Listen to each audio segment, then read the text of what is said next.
Have you ever experienced this? Teleport's ready. Last player standing.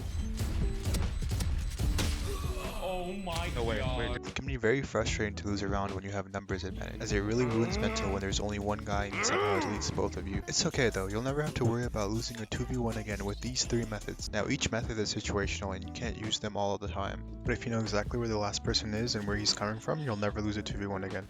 Most of the time you'll be using these in a defender post plan. So let's get into it. The first method is to play off contact. There's a few ways to play off contact, but I'll only go over the main one. So here's what you have to do. First, have your teammate hold an angle to make contact, and then you can just hide and stare at a wall until your teammate makes contact. It's important to aim at the angle you want to peek through the wall, so there's less of an adjustment and it's easier to hit the shot. If you're 100% sure they're going to be coming from a specific angle, you can pretty much entirely stare at your map and your teammate makes contact. You swing, making it a short fire 2v1, and it's GG easy. The second method is to hold top bottom. There's a lot of different alterations for this one, but the basic concept is that you and your teammate should hold the same angle, with one of you being on an elevated surface and the other one being under the. If there is no difference in height, you can also hold a top bottom with one person standing and one person crouching, but that's a more losable top bottom. As long as nobody whiffs, it should be a free win. The third method is to hold a crossfire. With this method, all you have to do is hold a choke point by staring into the eyes of your teammate. As long as both of you are looking into each other's eyes, your crosshairs will be at head level and the enemy will be forced to take a 50-50, so it should be GG easy. Now if you're still here, it's time for the secret sauce. What if you're the one in the 1v2 and these methods are being used against you? It's pretty difficult to counter them since these are the textbook plays your opponent should be making, but there are ways to counter them. Now it's a lot easier with util, so if you do have util, make sure to use it to disrupt the enemy formation, but for the purpose of this video, I'll only focus on mechanical counters. So here's how you can counter each method. For all of these methods, you sort of have to predict that it's happening or have some sort of info beforehand about the enemy's position. To break a contact play, you have to predict it first and then jiggle the first contact without committing to the fight. Ignore the guy you just jiggled and reset to the guy that is swinging off their contact.